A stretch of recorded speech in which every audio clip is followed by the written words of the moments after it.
বিকেল গড়াতেই যেন অন্যরূপে সেজে ওঠে পুরান ঢাকা। চারদিকে ইফতারের সুগন্ধ, রঙিন খাবারের পসরা আর মানুষের উপচে পড়া ভিড়, সব মিলিয়ে এক অনন্য ঐতিহ্যের নাম পুরান ঢাকার ইফতার। একটা পুরান ঢাকার ঐতিহ্য, 400 বছরের ইতিহাস। এই ইতিহাসটা ধরে রাখার জন্য আমরা শখে একটা দোকান দিছি। রাজধানীর প্রাণকেন্দ্র পুরান ঢাকার এই চকবাজারে শত বছরের ঐতিহ্য ধরে প্রতিদিন সাজে ইফতারের বিশাল আয়োজন। শুধু খাবার নয়, এটি এখন এক সাংস্কৃতিক মিলন মেলা।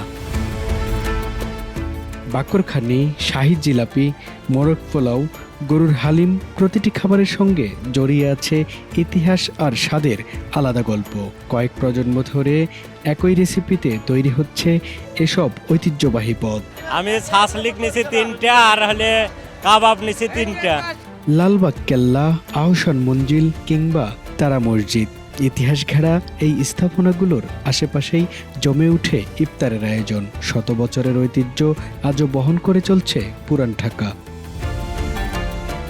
শুধু খাবারের স্বাদ নয়, পুরান ঢাকার ইফতার মানে ইতিহাস, সংস্কৃতি আর মানুষের মিলন মেলা। সময়ের পরিবর্তন এলেও ঐতিহ্যের এই ধারা এখনও অটুট।